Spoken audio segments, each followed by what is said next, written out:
Roberto, over to you. Thank you, Erica.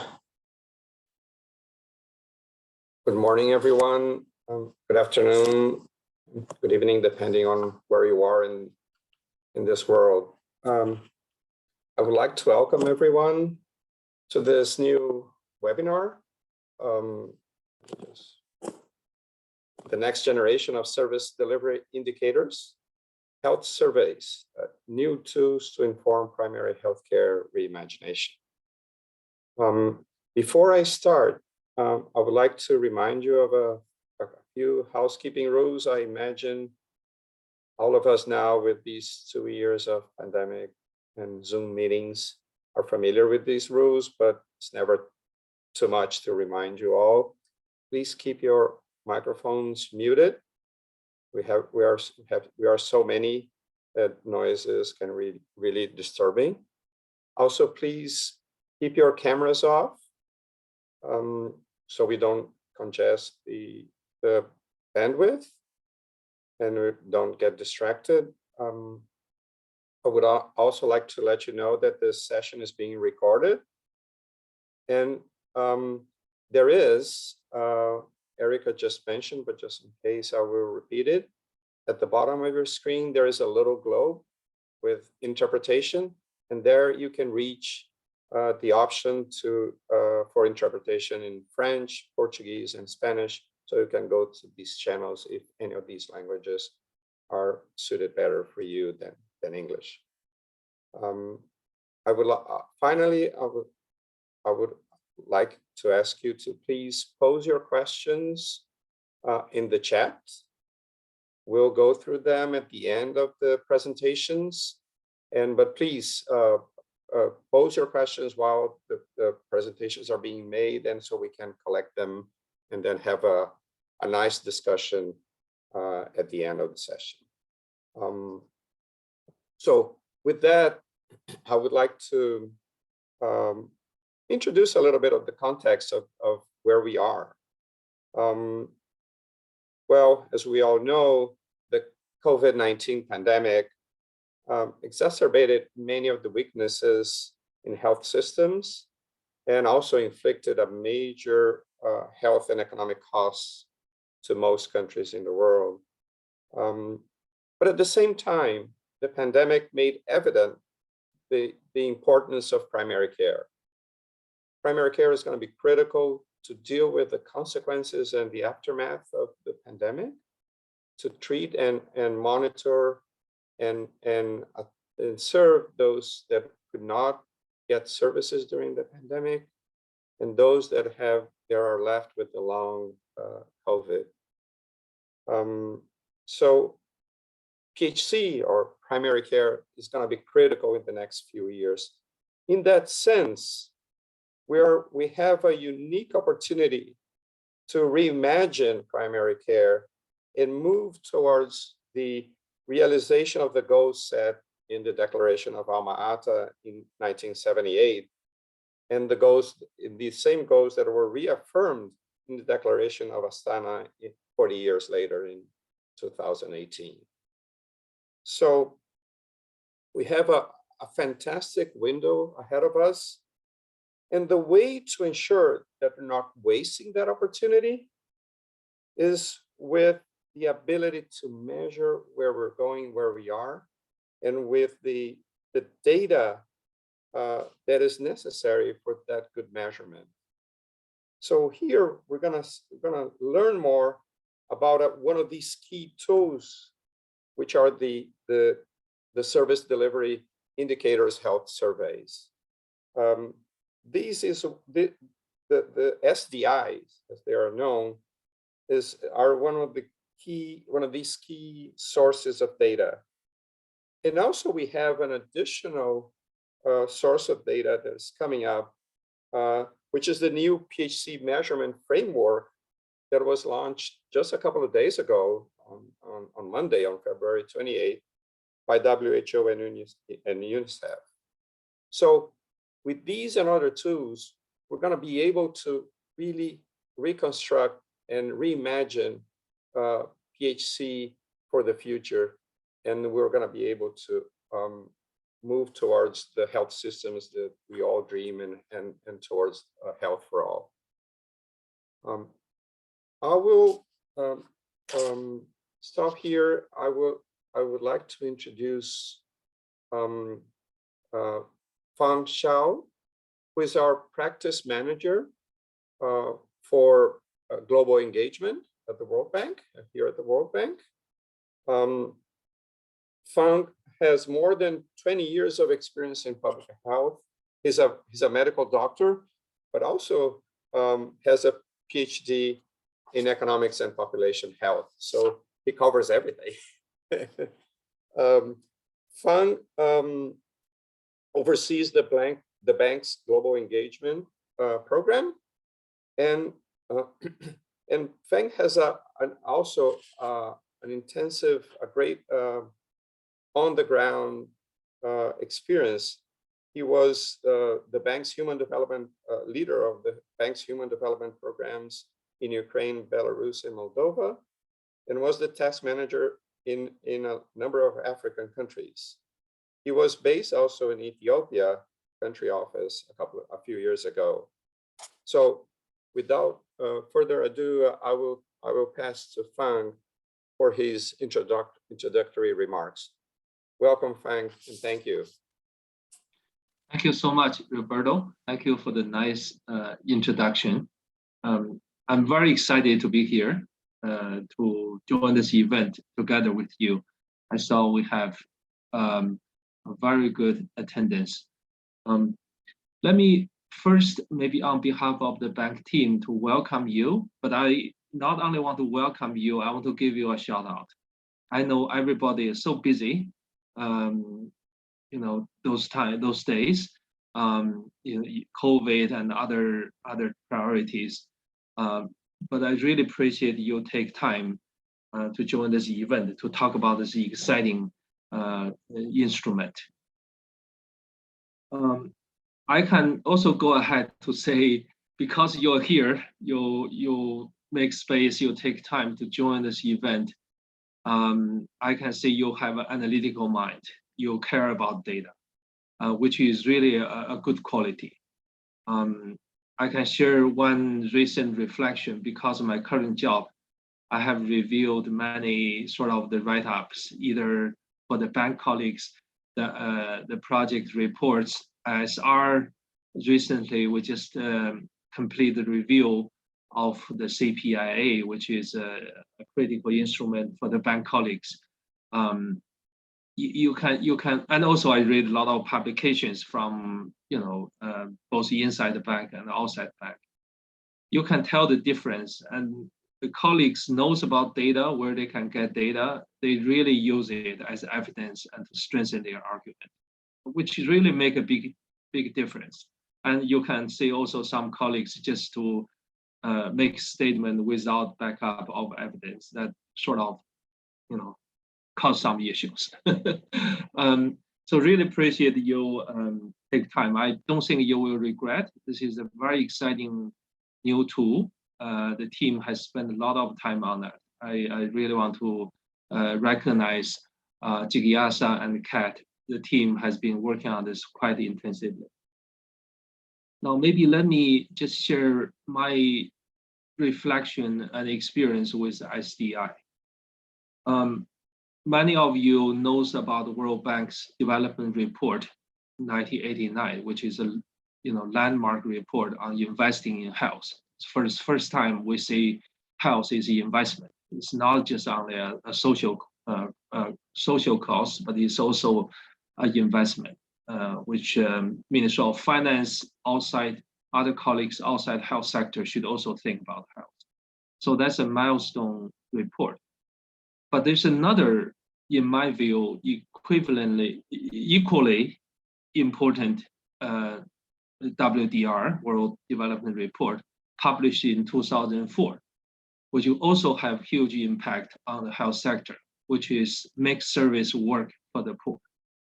So that report provide a framework on how we readjust our service delivery system and make sure the equity angle is covered, make sure poverty is part of the equation when it comes to delivering health services. Make sure equity angle is well in policy making angle, part of the policy making agenda.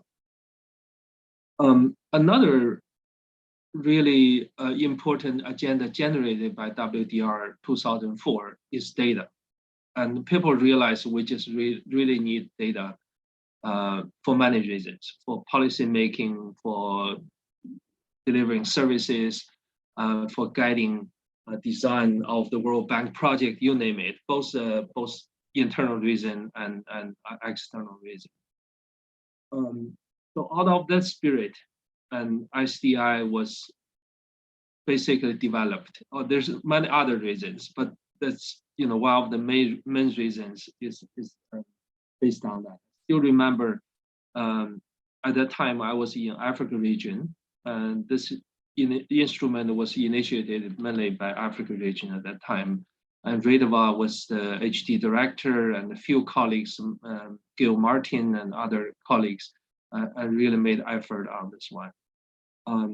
That was the time about I was moving to Ethiopia. Ethiopia at the time was developing a major reform initiative to strengthen their public health, primary healthcare system. The health extension work program is well known. There was when Dr. Tedros was the health minister, and now he's the DG for the WHO. A lot of those data, particularly on absenteeism, on how do we improve quality of primary health care, was really at the center and front of this reform. And the SDI really provide a lot of substance to this.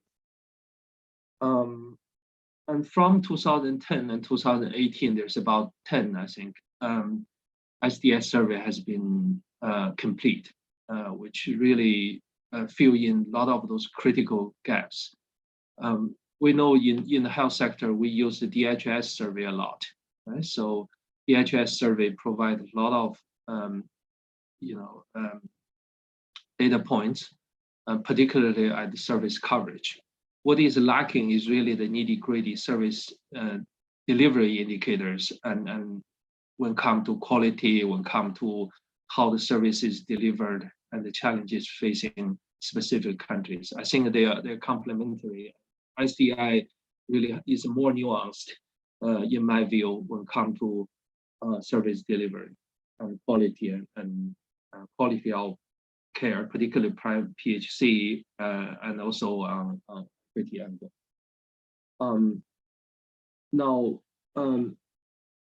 So the situation has evolved with the UHC agenda intensified, and there's a demand also from other regions for SDI. So SDI gradually become a global instrument. Before my time at the global unit, SDI was under the HD chief economist, which they published a very nice report to summarize the cross-cutting findings. I really recommend you take a look at that report. Published I'm looking at Kat and Jigyasa, maybe last year or 2 years ago, not long ago, recent publication, but very, very sensible work. At the same time, PHC agenda is also taking off. Last year, our flagship report is on reimagining PHC. Basically, we feel PHC also need to evolve itself. There's a few transformation need to take place. So that's another sort of flagship work we have delivered. Now, we're thinking about how do we connect the dots between SDI and PHC. And today's conversation will really touch on that. We'll see how the data point and the PHC agenda can complement each other, and also take a deep dive to help, particularly our country level work, to help clients and policymakers to strengthen PHC programs. The new generation of SDI is very exciting. So recently we anchored SDI back to HMP. So there's many administrative reasons, but one technical reason is we really want to provide additional data point to both the internal bank work, but as a global public health good. So we allocated our resources very in our very tight resource environment, because majority of our resource go into COVID response, as you can imagine. But we allocated resources to make sure this program will move forward. So in the next hour or so, you will hear from many colleagues who are really familiar with this area, to introduce the new generation of SDI, but also to make points of how do we connect SDI more closely with our health system strengthening agenda, particularly at the PHC level. So this is the sort of the opening remarks I want to make, mainly to provide you some background and some context and some strategic thinking behind it. And I really hope you enjoy the session and looking forward to the deliberations. Thank you so much. Back to you, Roberto. Thank you, Feng, and thank you for these presenting and giving us this broad perspective and strategic thinking to contextualize the discussion we're going to have coming up. This is very useful. I would like now to move to our presenters. We have two colleagues, Kathryn Andrews, Kat, and Jigyasa Sharma. They're going to present the new SDI, also reimagined towards in this process of reimagining PHC. I think Kat will go first. Kat is a health economist at the World Bank in the South Asia region of the bank. Kat has a SCD in global health and population from Harvard, where she focused primarily on early child health and development. Also, Kat worked for WHO's Global Malaria Program in Geneva and the Institute of Health Metrics and Evaluation. So it makes a lot of sense to get in these data analysis, where she worked on the global burden of disease study, which we all use. So without further ado, I'll pass the word to Kat. We'll make the first presentation, and then we'll go to Jigyasa, and I'll introduce her later on. Kat, please go ahead. Robert, actually, I will go first. So if you want to introduce me, so I'll introduce you, Jigyasa. I apologize for that. Jigyasa is also a health economist at the World Bank. She works at the Health, Nutrition, and Population Global Practice with us, with Feng. She came from the Human Development Chief Economist's Office, and she has been working primarily with the Service Delivery Indicators Health Survey Program bank. So her expertise in health systems strengthening and measurement of and quality of primary care performance. Jigyasa also has a SCD in global health and population from Harvard. I wonder if, I didn't know, both were your colleagues there? Yeah, okay, nice. I didn't know that.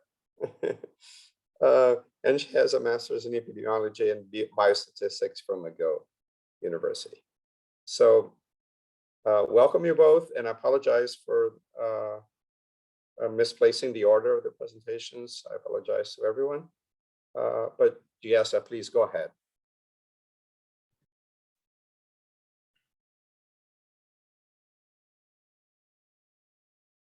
Thank you, Roberto. Kat, I think we need to switch screens. Could you put it in presenter mode, please? Oh, there you go.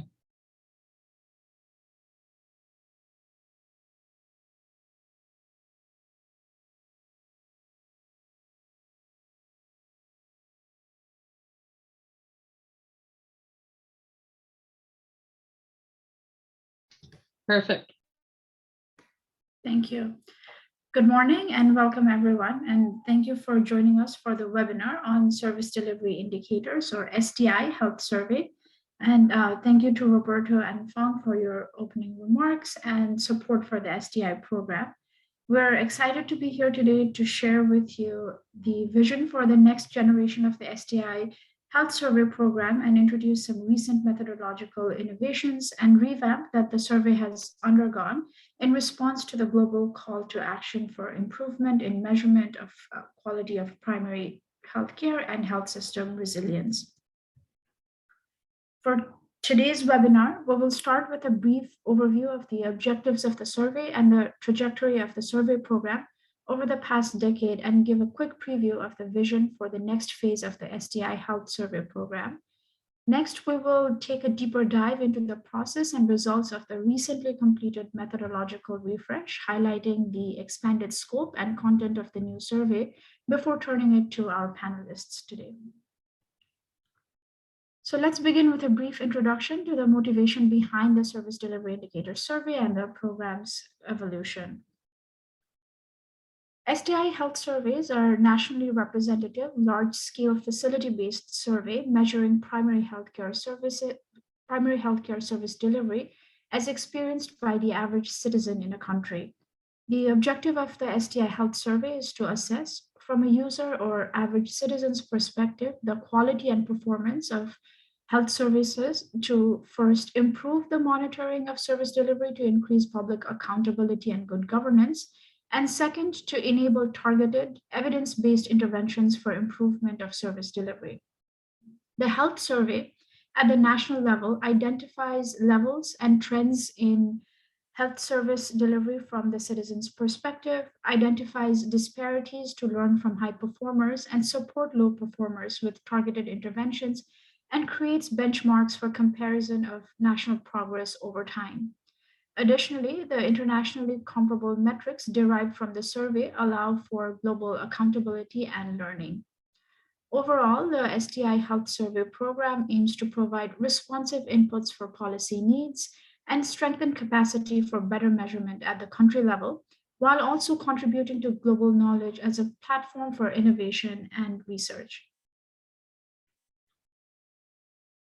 Some of our audience members here today are familiar with the SDI program, but perhaps less so with the survey's recent development. And we thought it would be helpful to paint a brief picture of the trajectory of the SDI Health Survey program over the past decade. Thanks to Feng for highlighting some of the key developments in your opening remarks, but we'll go a little bit deeper into those in the next few minutes. The SDI program, as Feng mentioned, began in 2008 through collaboration between the World Bank Group and African Economic Research Consortium and was supported by the Hewlett Foundation and the African Development Bank. As a direct response to the canonical World Development Report 2004, Making Services Work for People, the SDI initiative laid the groundwork for the innovative way for measuring the quality of health and education at the point where service meets the citizen. The first SDI surveys were developed and piloted in 2010. The survey introduced novel methodologies in measurement of quality of public service provision, including innovations in assessing provider competency and measurement of absenteeism in health facilities, to name a few. The first full SDI survey was completed in 2012 and quickly ramped up in the African region. Between 2012 and 2018, almost a dozen surveys were completed in the Africa region, and these surveys focused on maternal and child health, communicable diseases, and inputs and infrastructure to providing care. 2008, as most of you here would be aware, marked a watershed moment in global health with the introduction of 3 global reports that emphasized the importance of improving quality of care in addition to increasing access to care to realize the SDGs. The STI methodological refresh that we're talking about today was partly driven by this global call to action for improving quality of facility-based care for progress towards universal health coverage and sustainable development goals. All the 3 reports noted that there are gaps in measurement of quality of care that can be addressed by the next generation of health facility surveys, and highlighted the need for comprehensive health facility surveys that offer better measurement of process and outcomes of care, in addition to assessing readiness through structural inputs to care. Concurrently, there was increased World Bank client demand for health service delivery measurement in countries outside of the African region. This also warranted a rethinking of how to ensure that the STI tools were appropriate beyond the African regional context. In 2019, we began the process of revamping the STI health survey tools with the goal to develop cutting-edge survey tools that comprehensively measure service delivery, taking into account the latest literature and changing country demands and contexts. Today, we will discuss the process and results of this revamp. We saw a continued increase in demand for STI health surveys in 2021, particularly as countries are eager to rethink about PHC reimagination, pandemic preparedness, and health system resilience going forward. As we speak, the new survey is being implemented in South Asia, Eastern Europe, and Central Asia regions, and with the first STIs in several countries in the Middle East and North Africa, and Latin America and Caribbean regions in their initial preparatory phases. And in addition to responding to the growing demand in the regions, the next generation of STI health survey, as Feng has mentioned, also aligns with health, nutrition, and population global practices' strategic focus on reimagining primary healthcare after COVID-19. And today we are at the crossroads of the next phase of STI health survey program. As it continues to grow, the program has 3 main pillars of work.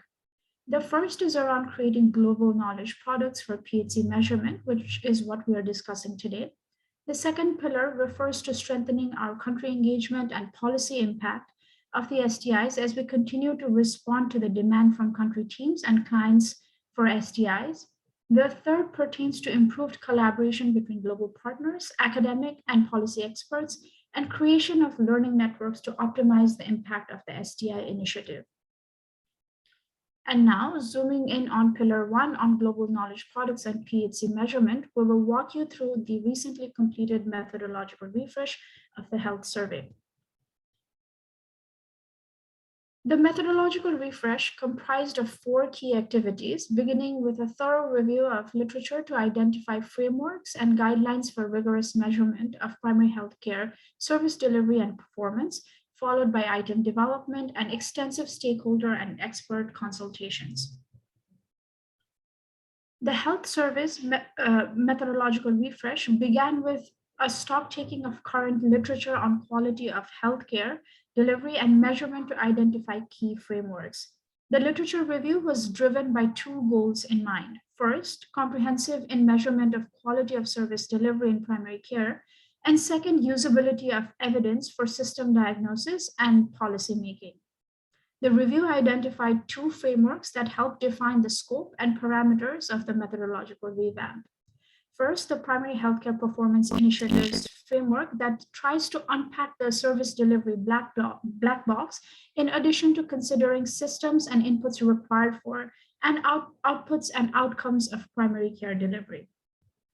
The second is the Lancet Global Health Commission's High Quality Health Systems framework that emphasizes the importance of process of care in determining quality impacts, in addition to the role played by foundations or structural inputs to care. Drawing from these 2 frameworks, we developed a new framework which identifies key domains of primary healthcare service delivery that can be measured through large-scale facility-based quantitative surveys. The slide here shows the STI Health Survey's conceptual framework. The new survey measures service delivery through investigation of 3 domains: foundations, process of care, and person-centered outcomes. The foundation domain covers systems, platforms, workforce, and hardware. Process of care includes an assessment of competent care systems and positive user experience. And finally, person-centered outcomes measures users' confidence in the system and financial protection offered by health systems. With this framework, we began the next step of the survey instrument revamp, which was item development. To respond to the global call to action for improvements in measurement of quality of care, the revamped SDI Health Survey builds on the strengths of the legacy SDI tools, along with other global assessments of health facility readiness and performance, including USAID's Service Provision Assessment, or SPA survey, and WHO's Service Availability and Readiness Assessment, or the SARA survey. The items or questions in the new survey also features new thinking and guidance based on international and national standards and protocols for primary care delivery in health facilities, and guidelines for disease management and best practices for rigorous monitoring, evaluation, and measurement of key domains identified in our conceptual framework. Following the review of guidelines, we developed new survey questions that fit the domains, ensuring a comprehensive mapping of all questions onto the domains of our framework.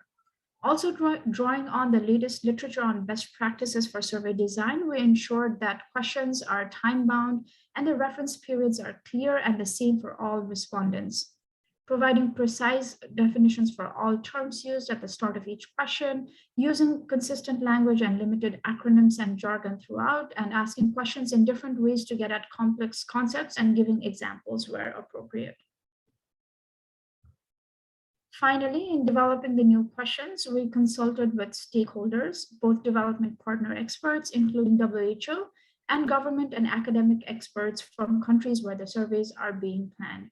We're fortunate to have some of our expert partners join us here today. Many thanks to experts and partners from Ministry of Health of Bhutan and Kesar Gyalpo University of Medical Sciences for joining us here and their guidance and expertise during stakeholder consultations. We're also grateful to our partners and experts within the World Bank and at Ariadne Labs and Harvard School of Public Health, who reviewed the tools for scientific rigor, relevance, and validity, and ensured that guidance from cutting-edge research on this topic is reflected in the survey instruments. And with this, I will turn over to Kat to introduce the resultant survey instruments to us today. Thank you.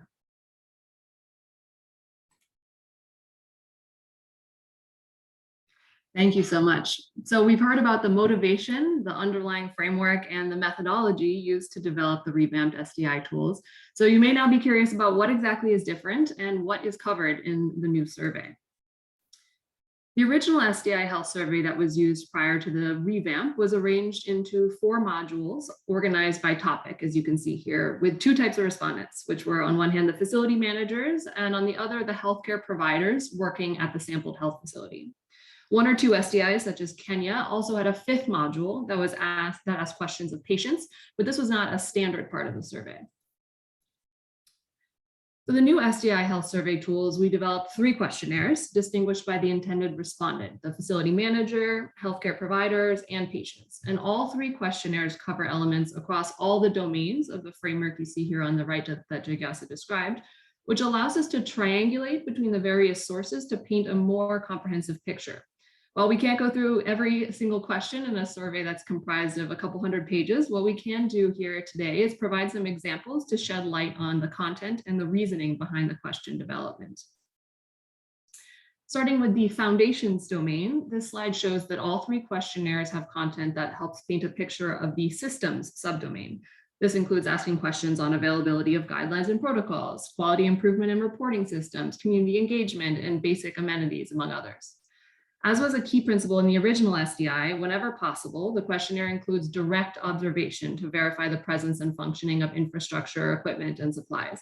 So, for example, not just asking for the manager's word for it that the refrigerator storing vaccines is functioning, but actually checking that the temperature inside the fridge is within the acceptable range.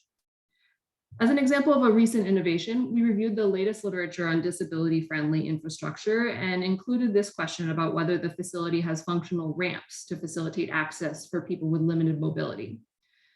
Obviously, infection prevention and control has been a global priority these last couple of years, and there have been important updates in guidelines around water, sanitation, hygiene, pandemic preparedness. As part of this work, our colleague Ruchika Bhatia, building on work by Mamata Gimire and others, systematically reviewed the latest guidelines, which allowed us to develop a novel module collecting information on the key tenets of facility-level emergency prevention and preparedness. So in addition to aligning with the WHO JMP WASH guidelines, this also includes measurement of surveillance systems, disinfection practices, risk communication, and infection prevention and control. So for example, thinking about prevention of antimicrobial resistance and using WHO's latest guidelines for tracking antibiotic use, one question asks enumerators to observe whether the facility has a record tracking the quantity and types of antibiotics dispensed. The next subdomain within foundations is platforms. In addition to design and organization of care and management and supervision, this covers connective systems.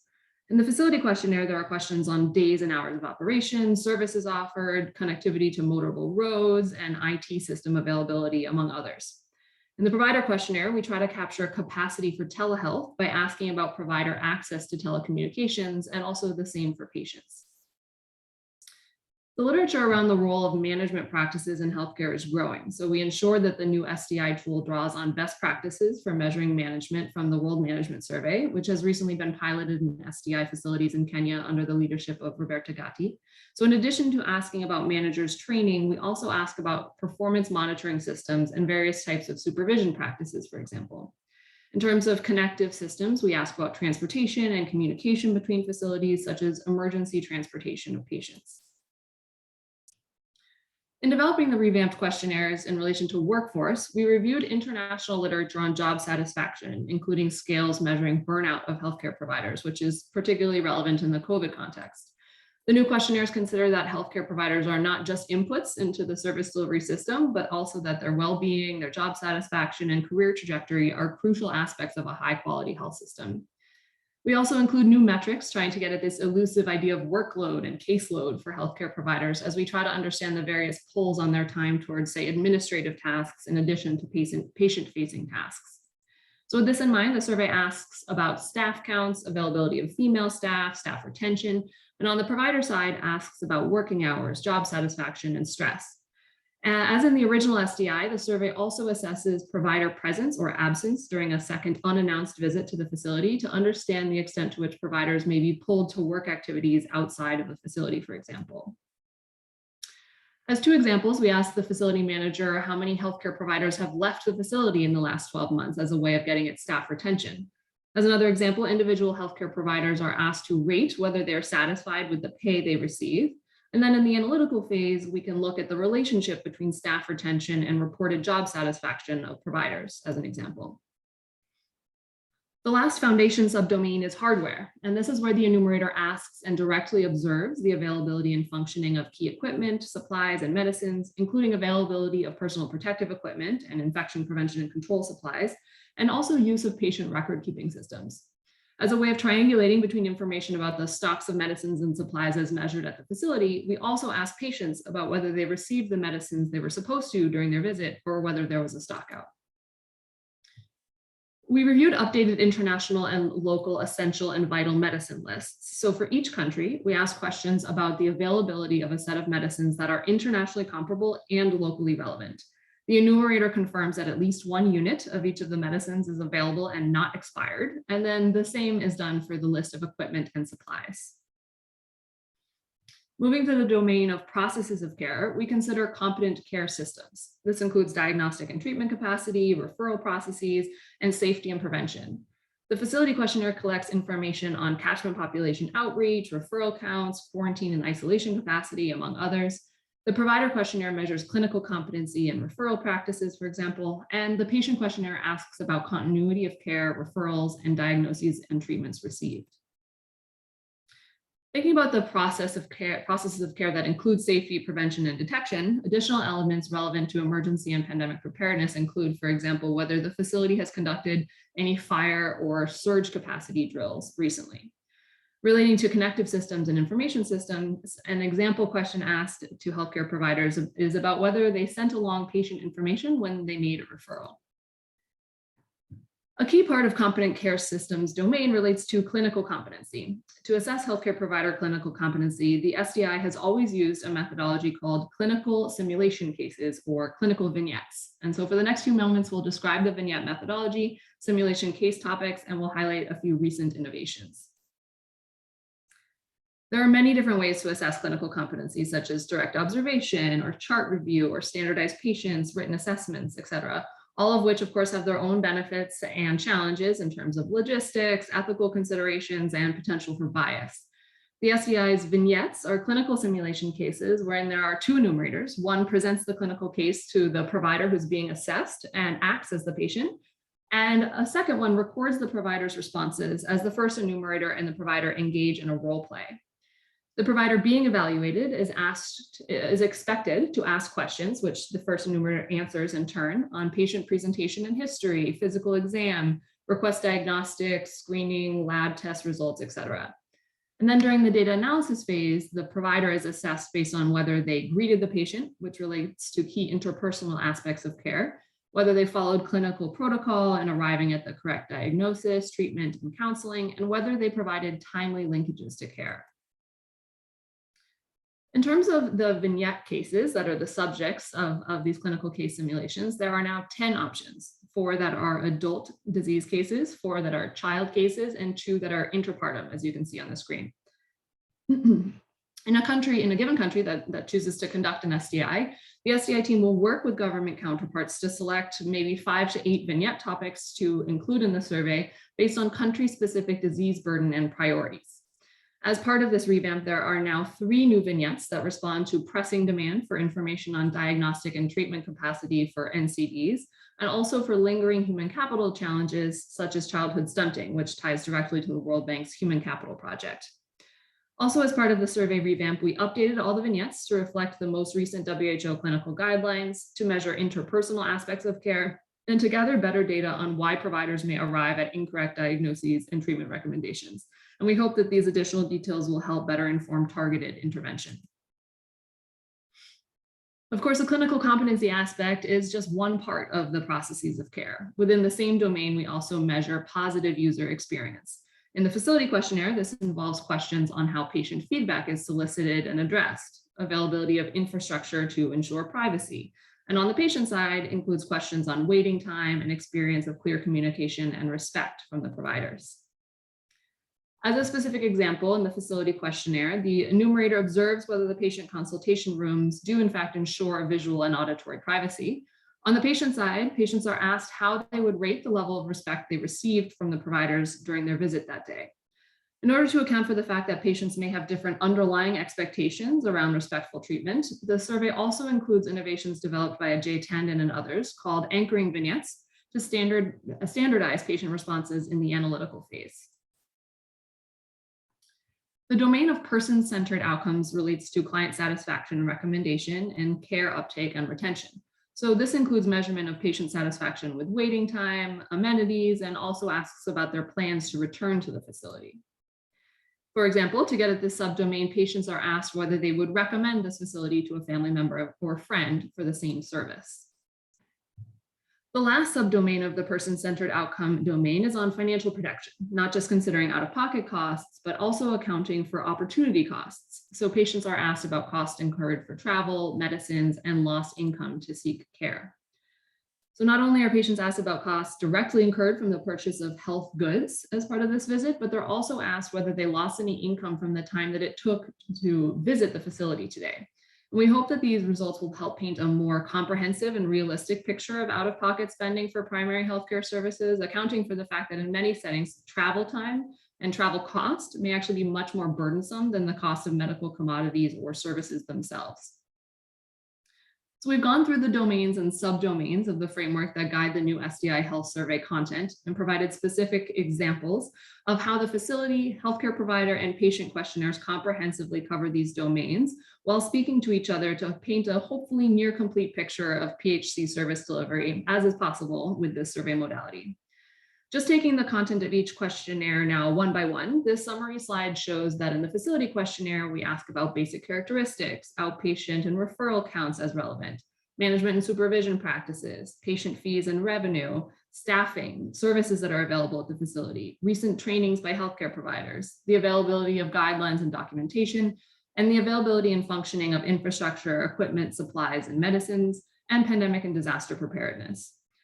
The healthcare provider questionnaire asks about work environment, workload, job satisfaction, training and career advancement opportunities, also measures diagnostic and treatment capacity from using the clinical vignettes, and also measures absenteeism through the second unannounced visit. The patient questionnaire asks questions about demographics, user focus, services received, and then there's also a deep dive for those patients who received antenatal care, sick child visit, or non-communicable disease care to understand the elements of care that they received on the given day so we can compare those to the clinical guidelines for what services they should in fact have received as part of these visits. Patients are also asked about any referrals they received, out-of-pocket expenditures, risk factor knowledge, and expectations from and satisfaction with care. So in conclusion, at the beginning of this presentation, we shared that the next generation of SDI health survey work is organized into 3 pillars. And today we discussed work on the first pillar relating to the methodological revamp of the survey tools. And going forward, we look forward to continuing to sustain and strengthen our engagement with governments and task teams interested in conducting SDI health surveys and ensure that we have a really robust set of analytical and dissemination products to facilitate policy dialogue and program and project design. Because of course, the results of these surveys are only as good as their utility to inform change. As mentioned, the revamped SDI health surveys are currently being implemented in several countries, and we're eager to share with you in the near future insights and lessons learned from survey implementation and the impact of evidence generated from these surveys, bringing in the valued perspectives of our clients. We look forward to continued opportunities to foster partnerships and strengthen capacity internally and externally to expand and align this initiative for maximum impact.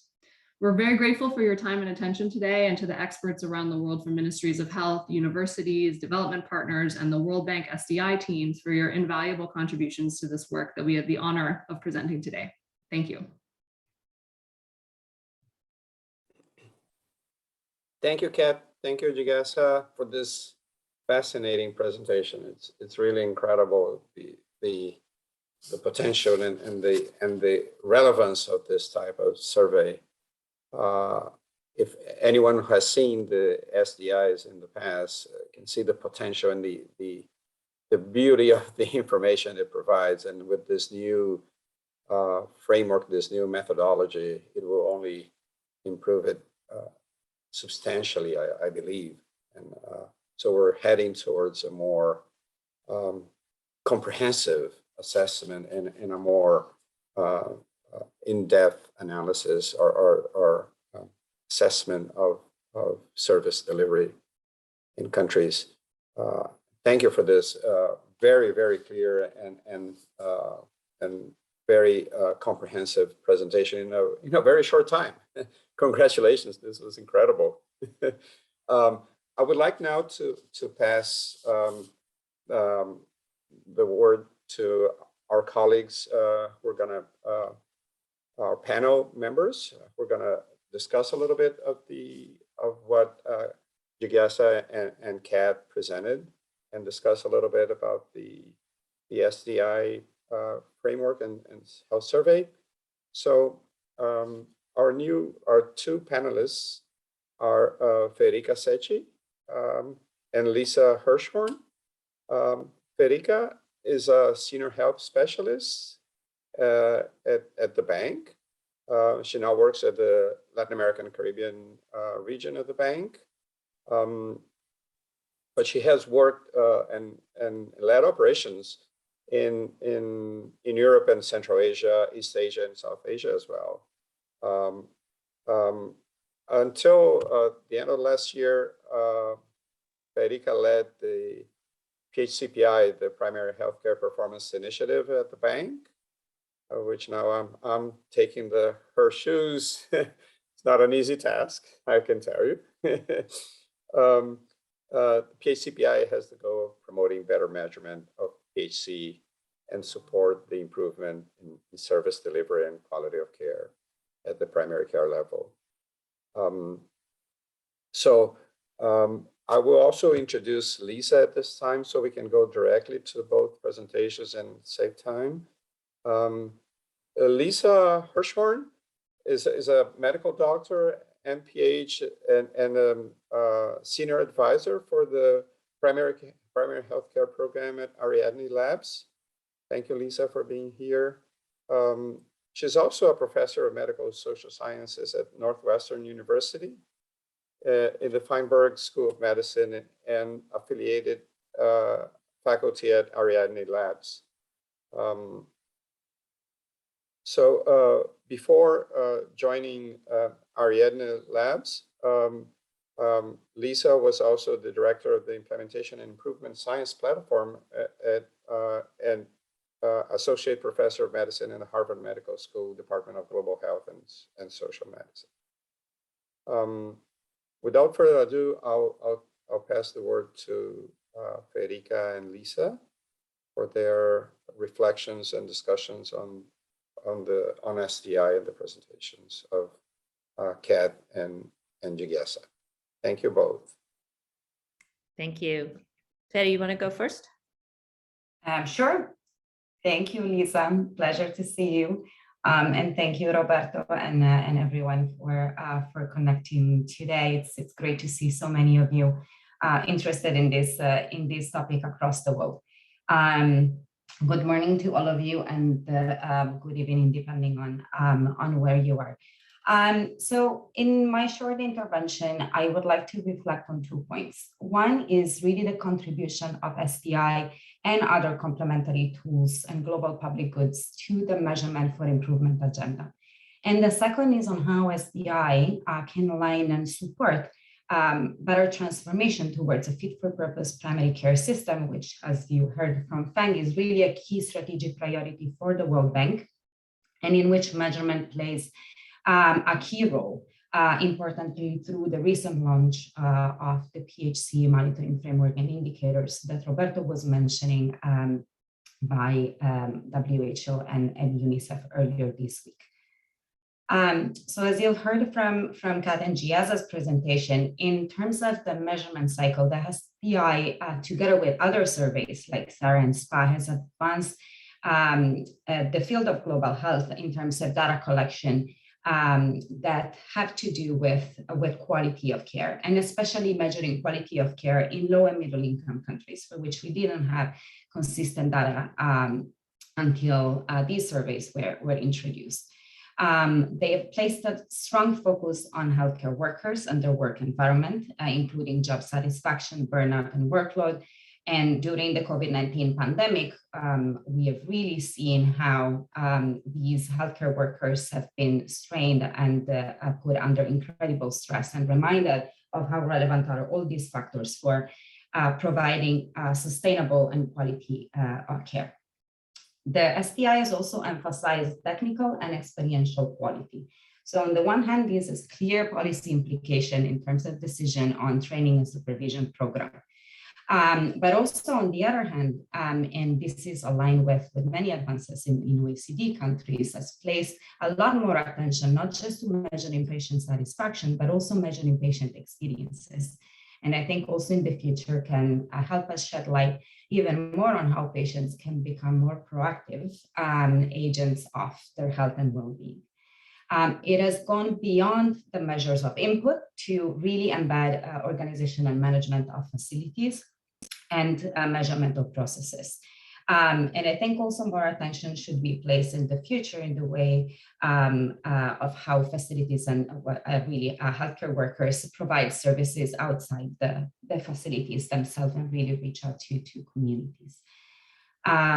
The SDI has generated a lot of information over time, and sometimes it's overwhelming for policymakers to receive all this information, which also needs to be interpreted together with other aspects of the health systems to provide a more clear picture of the determinants of performance of PHC, and also to be able to identify potential systemic solutions. So initiatives like the Primary Healthcare Performance Initiative of PHCPI, as Roberto was mentioning before, has built on the SDI and on other surveys, and have really leveraged all these measurement efforts to create a tool that could be used to more easily communicate with policymakers and present the information that has been collected through these surveys and beyond, integrating also administrative data to facilitate the use of data for decision.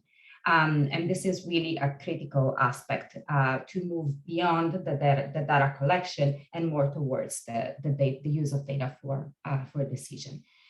So the vital signs profiles, for lack of a better word, is a scorecard that provides a snapshot of a country's primary healthcare performance across 4 different pillars: financing, capacity, performance, and equity, including outcomes that are obviously influenced not just by the primary care system, but by the whole system and by a number of other socioeconomic determinants of health. So the STI really has played a critical role in gathering data and information, especially to feed into the capacity pillar in terms of input, but also organization and management of facilities, and also to feed into the performance pillar with important data on quality of care. The Primary Healthcare Performance Initiative and the World Bank have used this tool, the Vital Signs Profile, to guide policy dialogue and inform both analytical and operational activities for the past 4 years across all regions, as SDI has now been active in regions beyond Africa. So for example, in Senegal, the Vital Signs Profile was part of a set of analytics that has informed the investment cases that have been generated together with the GFF. In Punjab, Pakistan, the VSP has contributed to the preparation of one of the first human capital projects that the bank has conducted. And in Armenia, we are currently conducting an SDI and combining that with a tool developed by the Joint Learning Network to look more at the integration of care and using these data to generate a vital signs profile that has helped open up the dialogue on service delivery models with the Ministry of Health.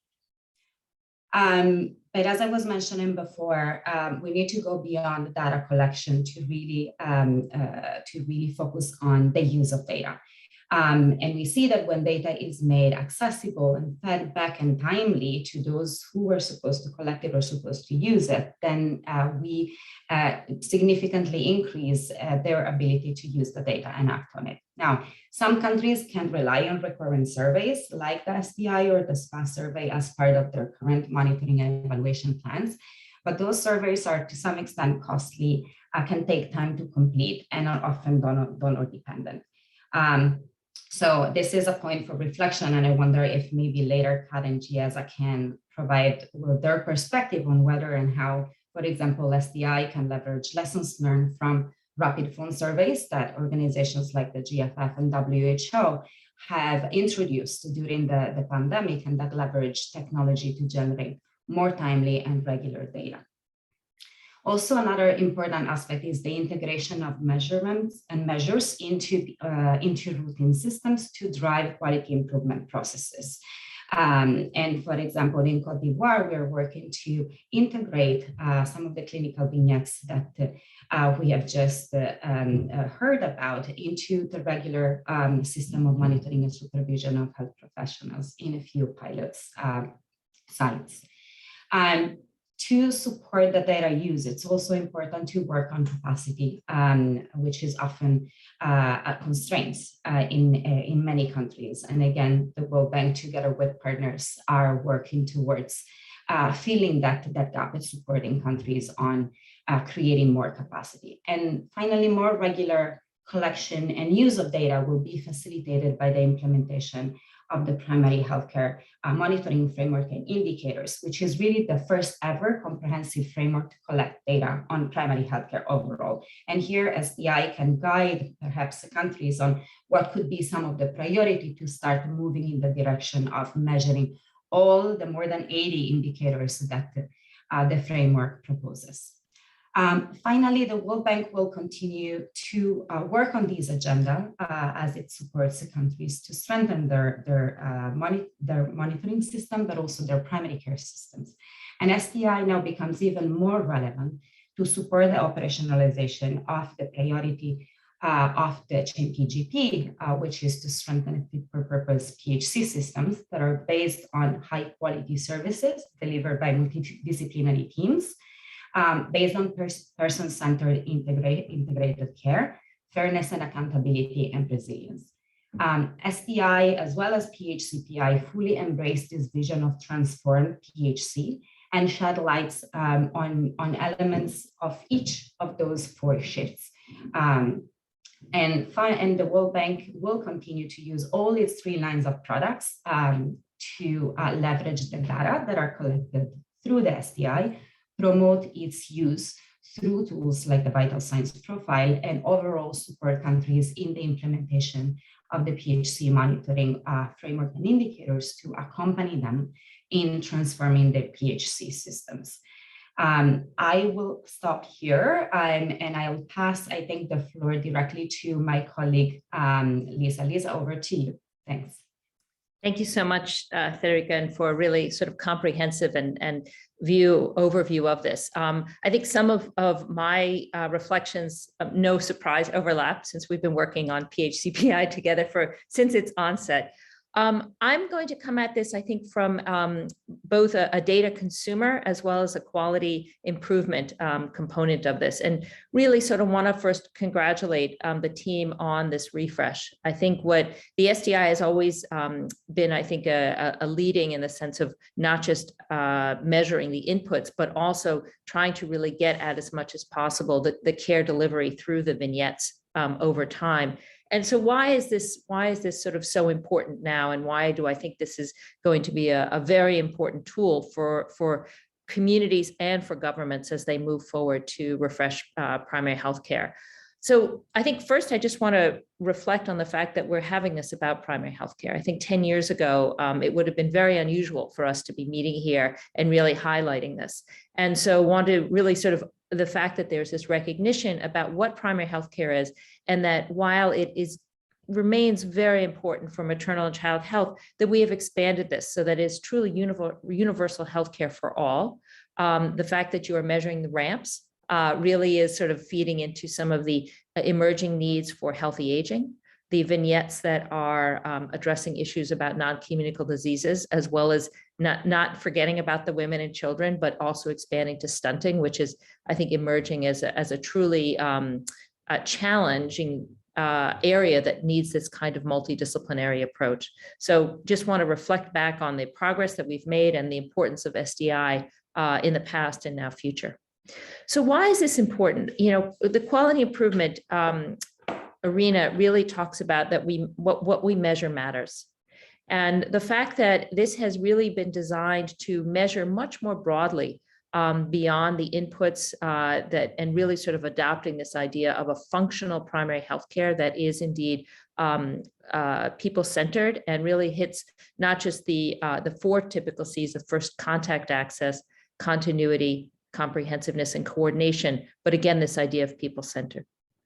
The second is that it really, in a way that I think is really leading way, elevates the voice of the patient. And I think the idea of not just asking about satisfaction, but true user experience, to really this idea about what are financial barriers, not just at the facility, but in the second delay of actually getting to the facility is absolutely critical. I think the third area that this has really been very important in terms of moving this forward is resiliency, and bringing in not just safety, but also the idea of monitoring. So how do we actually make sure that our primary healthcare delivery at the facilities is not just patient-centered and user, but is also resilient in the setting of this ongoing pandemic, as well as for future health shocks, which I am sadly sure will be coming in the future.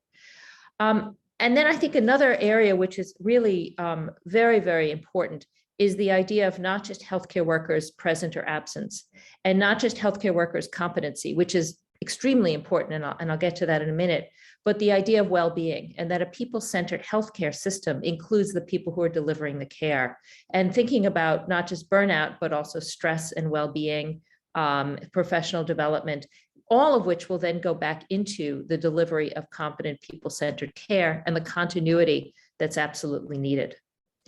The last thing that I just want to sort of highlight again is the use that we're also going beyond the processes of quality, of the care delivery, and even the user experience to these health system outcomes of trust, which we now, I think, finally are recognizing after the last two pandemics, is absolutely critical to make sure that people continue to use the healthcare systems, and the concept of resiliency as the ability to provide high quality primary healthcare in good times and in bad.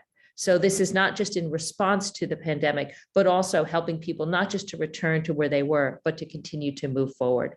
So again, really applauding this and how this really relates to the broader concepts of quality and gaps that were highlighted in the three reports, one of which the one from the high quality health systems, the framework that was used for this, but also to highlight the one that was done through the World Bank as well as through the Institute of Medicine. I think I'm going to actually sort of perhaps put forward a couple of areas that I would really love to hear where I think some of these are potentially new challenges. The first of it is who delivers care.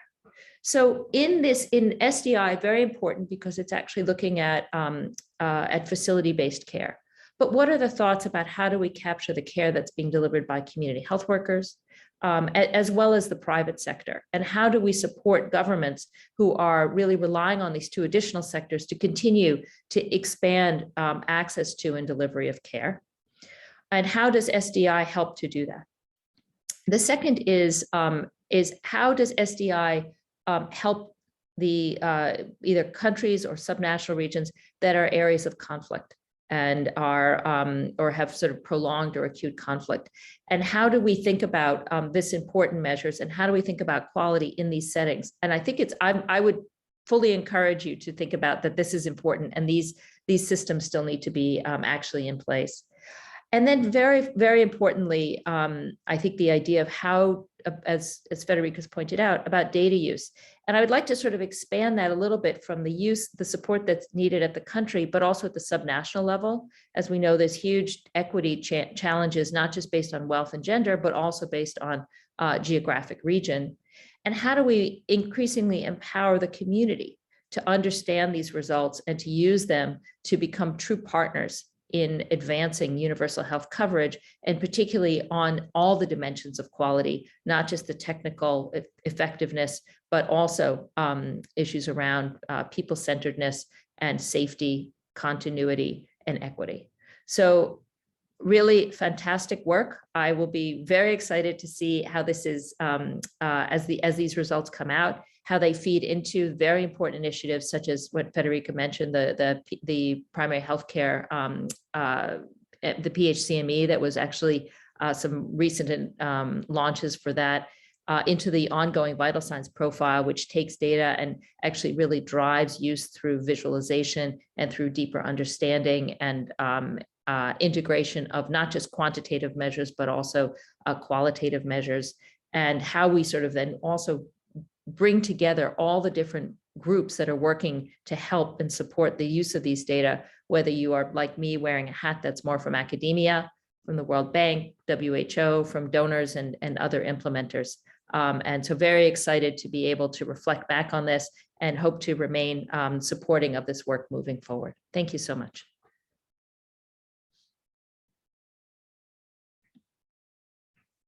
Thank you very much, Lisa and Federica.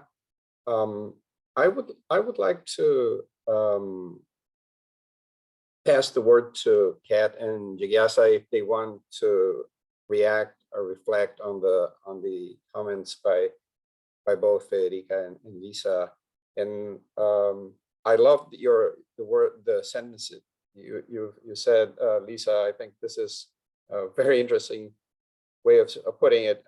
What we measure matters. I think this is a really interesting and very powerful way of showing the relevance of the relevance of the measurement effort that countries and partners need to engage.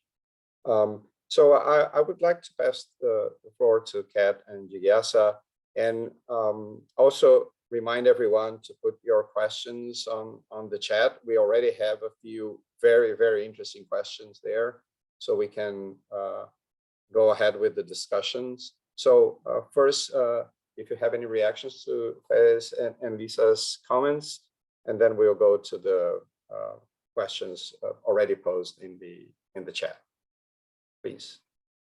Thank you so much, and thank you so much to Fede and Lisa for your wonderful remarks and for your support of this initiative and for your engagement over the last couple of years on this work. We're really delighted to have you as key partners in all of this.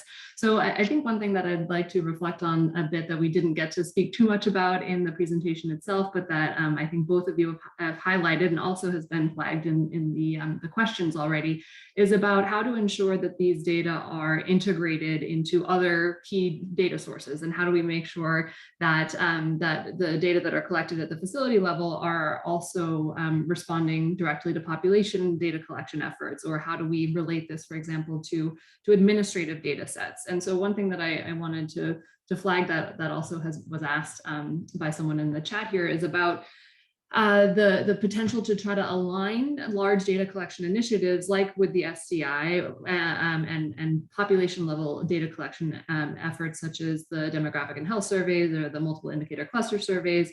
And I would just flag that this is, as mentioned in the chat, this is a really excellent opportunity to be able to enable some of the linking around to collect for the first time some information about care seeking with the information on the facility characteristics or the quality of service that's delivered at the facility itself. And I will flag that we have in Bhutan in particular had some initial consultations with folks at UNICEF that are trying to arrange a mixed survey around the same time, hopefully in the future, as the SDI data collection, or within a year or so. And what particularly because the Bhutan SDI will be a census, that'll be a really great opportunity as well for us to be able to measure bypassing. If, for example, the mix includes questions on the most recent the most recent facility that was used, or a preferred facility, and we also have the geolocation of the facility, so we'll be able to know whether or not the households choosing the facility that is in fact nearest geographically, or if there are other drivers of the choice for utilization of a different facility, for example. So I hope that, and as part of our third pillar around improved collaboration and partnerships, that part of this work will also allow us to expand the relationships and the coordination that we have with other large-scale data collection activities. And I'll stop there for now. Thank you. Thank you, Kat. Jigyasa? Thank you, Roberto. And just building off on the point that Kat mentioned about fostering partnerships and collaborations to make sure that the data that we collect are optimally utilized. I think one of the efforts that we have made, and we will continue to work in this direction, is to ensure that SDI data collection activities are responsive to the policy needs and also aligned with some of the other ongoing data-related initiatives, such as the recently launched PHCPI framework. And we're hoping that there will be better integration of these various efforts. So for instance, with the conceptual framework that we shared with you today that has guided the methodological refresh, we've ensured that the SDI data collection is directly responsive to the PHCPI framework. So the indicators prioritized in PHCPI can be extracted or derived from the SDI data collection. And so similarly, as we progress with implementation of the SDI surveys, we will work towards ensuring that key indicators that are prioritized in the PHCPI framework, if they are not already included in our data collection activities, those are also integrated. And additionally, another sort of effort that we've been making towards enabling further partnership is working closely with PHCPI at the World Bank as well to align SDI and PHCPI activities such that these two go in parallel and are informing each other. So part of the PHCPI activity includes data collection using qualitative methods to understand some nuances about the system, which cannot be captured by quantitative surveys. So we want to ensure complementarity between these various efforts and work together to ensure that we are really working towards painting a comprehensive picture and generating evidence that allows for evidence-based targeted intervention and policymaking around primary healthcare strengthening. And this is just an example of one opportunity that we have been able to capitalize on recently, but there will be many more in the future as well, and we look forward to such collaborations. Thank you, Jigyasa. I would like now, oh, yes, Lisa, please, go ahead. Thank you. I'm actually been sort of looking in the chat at some of the questions and just wanted to reflect on one, particularly on the idea of the governance pillar of the Lancet framework. And in full disclosure, I was one of the commissioners on that report, so I sort of tend to focus on that one. So no disrespect meant for the other two reports. I do think that's a really important thing, and was also very excited to hear that you are measuring management. Again, one of the 5 M's that I think are critical, what we will call implementation strategies that are needed to actually ensure that you have the conversion from the inputs and the other foundations into the outputs that we want. And I think it is a really interesting question. Would love to know your thoughts. How that can actually be captured either in parallel with SDI or as a component of SDI, given not just at the national level, but also that with the decentralization, the district management, which may have as much influence over the facility as the facility itself. So would really be interested in any thoughts on that as we talk about harmonizing with other measurement initiatives. Thanks. Thank you, Lisa. Roberto, just if I can pick on Yes. that point on governance, please. I think also just wanted to highlight that while building on the SDI data, PHCPI has also developed an innovative methodology that uses a mixed methods approach to address issues, including governance and leadership, that are not well covered currently by existing surveys. So while not fully embedded within SDI, at least not yet, there are measurement efforts that have gone to address these types of issues. So I'll put the link in the chat if you want to know more about that. Thanks. Thank you, Federica. I would like to now, I believe you're all seeing the chat, but I think Lisa addressed and also Kat addressed a couple of the questions, but we have a question from Ramesh on the comparability between the new SDI indicators and the old version of SDI. How comparable are the two? And also he's asking whether you're planning to assess or already have analyzed the improvements in systems and processes as measured by the SDI with objective outcome measures. So this is one question. If you don't mind, I would like to go through a few of the questions and pose to you so we can try to address them in the few minutes that we have left. I think the issue of the link between SDI and DHS has already been addressed. There is a very interesting question by Sonam as well, asking, does the new SDI2 come up with standard or recommended set of medical supplies and equipment to be assessed, considering that there is a need for global or regional comparisons? The old version seems to lack this clarity, and it's difficult for implementing countries to prioritize this list to be assessed. And then there is a question by Professor Marisa Eisenberg from Argentina, and she's asking whether if you have observed any issues related to the protection of personal data, and how this, I think, comes behind her question is what can we do what has been done to protect personal data in the surveys. I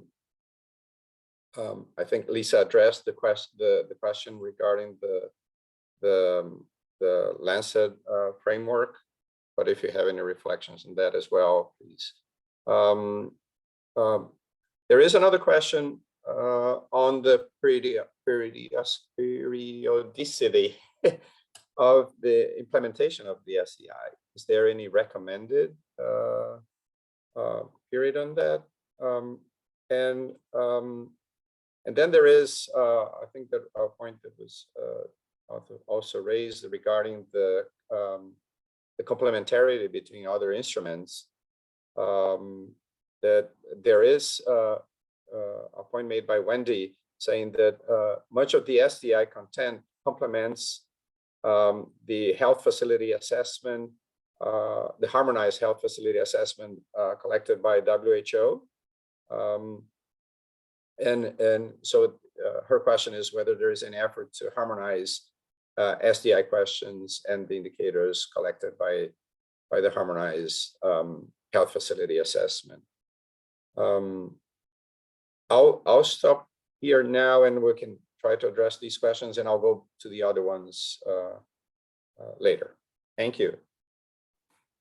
Thank you so much. Thank you so much for all of these really thoughtful questions, and we're delighted to hear all of the interest in this work, and hope to continue that this will be the first of many discussions about many of these details. So Ramesh, thanks very much for flagging the importance of ensuring comparability with previous SDIs and also with the SDIs as we look forward with this new trajectory. And indeed, we were very careful to ensure that there is still backwards compatibility with the previous SDI. So we include all of the same indicators as measured in the original SDI, but what we also do is take lessons learned from all of those who have contributed to this effort in the last decade to also add new and different ways of measuring these same indicators. So for example, adding a little bit more information in the clinical vignettes section to understand why healthcare providers, if they're not getting the correct answer, what is it that they are, what is the incorrect answer that they're arriving at, and a little bit more about why that is. And we also, for example, with caseload, we ask questions of healthcare providers, of facility managers looking at records, and of patients as well, to better understand what's the estimated number of patients, patient contacts, and cases per day that a healthcare provider is seeing. And so we are hoping to triangulate to measure these complex concepts that sometimes have been challenging to measure historically. We're trying to ask new and different ways to measure these, so that we can also understand the ways in which, had we measured them in a different way historically, what would have been the estimated value as well. So even if we decide to change the way we measure caseload going forward, we'll still be able to do this sort of backwards compatibility mapping. And you're exactly right that being able to compare backwards and forwards is important. At the same time, we still need to recognize, of course, that there are, the landscape is changing and the contexts are changing, and we're doing our best to make sure that we're getting the best of both worlds. On the standard lists of equipment, medicine, supplies, Sonam, thank you so much for flagging that. Certainly, we have Bhutan and your colleagues and counterparts at the medical university as well, and also in your ministry, have been very helpful in helping us think through these challenges, because indeed there's no kind of one international list of 40 medicines that every facility should have, or 40 pieces of equipment. They're very context specific and very facility level specific. And so one of the things that we've aimed to do is to align both the national level essential and vital medicine lists with the international standards from WHO, and determine where there's an overlap between the two of them. And going forward, we're gonna still continue to iterate on this, as this will have to, in different contexts, there'll be different expectations for different types of facilities. And so we look forward to continuing to work with local and international counterparts to see what we can do to create kind of a best practice for this going forward. Regarding the personal data protection, and happy to speak more about the logistics of data protection in in the survey data collection, the one thing that I would flag, of course, is that like with any large scale survey that measures individual information, we have a lot of ethical review protocols in place and a lot of anonymization protocols that ensure that individuals can't be identified. And we also are sure not where we avoid asking highly personal questions. So for example, in the ANC section of the patient questionnaire, we don't ask whether a woman has, we just ask whether she was tested for STDs, which is the protocol for receiving care. We don't ask whether she has an STD. So it's sort of, we're trying to walk the line of just measuring the processes of care that are really imperative for individuals to receive without impinging too much on privacy. So I'll stop there and turn it to Jigyasa. Thanks. Thanks, Kat. I will also try to address some of the questions, and thank you for these very, very thoughtful questions that we have been, some of which we have been thinking about, and some of which are food for thought for future. First, the question on outcomes raised by Ramesh. So with the facility-based survey, there are certain limitations in what we can measure in an unbiased way and what we cannot. And health outcomes are something that need very careful consideration in terms of getting information that is not biased, because we will be only looking at a very specific type of population, the population that is actually receiving care at the facility level. So any interpretation of that data to look at sort of burden of disease or to see like effectiveness of treatment, it becomes a little bit challenging because our population is not representative of what is happening at the community level, or there might be some sort of self-selection. So with that in mind, we're careful to not get into the territory where we can get data which can be easily misleading, but where the SDI has strength and really tries to focus on is collecting person-centered outcomes, which are not objective or hard outcomes in a traditional sense, but can provide very relevant and very useful information on the outcomes that are relevant in terms of service delivery at the facility level. And as Kat had previously mentioned during the presentation, we're implementing some innovations to standardize these responses to make sure that the measures are as objective as can be. So for example, anchoring vignettes it is an example of a method that we use to standardize patient response around like experience and expectations or satisfaction with care, so that these measures are not subjective measures, but are closer to an objective measure of health system outcomes as has been identified in some of the more recent frameworks. So the person-centered outcomes are really like what the STI has a strength in measuring, and that's where we're focusing on.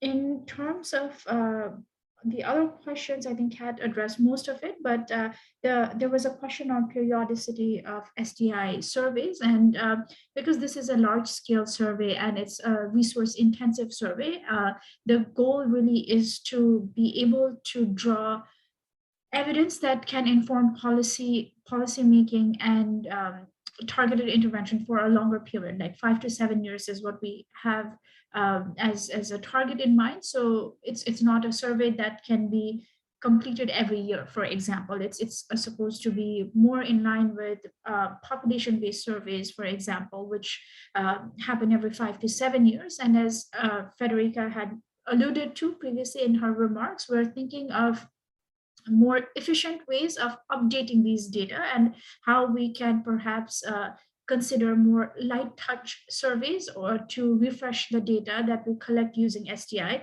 with, like, for example, like, utilizing technology and some of the recent innovations such as phone surveys to update the data to see changes with more frequency. So this is an area that is yet to be explored, but we have started thinking in this direction.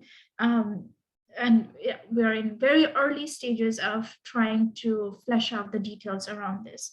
The other question that was raised was around complementarity with other surveys. And as we had mentioned in the presentation today, what we have really made an effort with the methodological refresh is to make sure that we build on the strengths of the legacy SDI survey and some of the existing large-scale surveys, such as the SARA and SPA survey. So we have reviewed very closely the lessons learned over time and tried to incorporate those in the revamp. And there is certainly that complementarity in terms of the data collection, and we hope that moving forward in the future, there will be complementarity and collaboration in also ensuring that we don't go into the same country and collect overlapping data like with short interval of time. So ensuring that there is better coordination across the three organizations that implement these large surveys to distill insights on similar areas, where we hope that there will be more collaboration in the future around this as well. So I think with that, and also being mindful of time, I will stop here and pass it back to Roberto. Thank you, Jigyasa. Thank you both for this fascinating presentation. And I think the questions reflect the quality of the presentations and the content. I see there are other questions in the chat, but we're already 6 minutes past the time. What we'll do, we'll try to answer those questions. There will be the videos are going to be released also not only in English but also in the translated languages later on. Also, the presentations are going to be shared, translated as well. And we'll try to address these questions also in these documents as they get published, and you have access to them. So there will be YouTube videos and that information are going to be available as well to everyone who participated in this webinar and others that didn't have the opportunity to join us today. So I would like to thank everyone that joined us today. All of you, as Feng mentioned in his introductory remarks, you know, we're all extremely busy, and thank you for taking the time to join us in this. There will be other webinars coming up in this series of effort, a new effort that the bank is trying to, and PHCPI in particular, with Salud are trying to organize coming up in the next few months throughout the year. So we'll be sharing those with you, and we'll hope to see you soon with all of us. Again, thank you all, and I'll see you back on the next opportunity. Thank you. Thank you, Roberto. Thanks, everyone. Thank you, everyone. Thank you.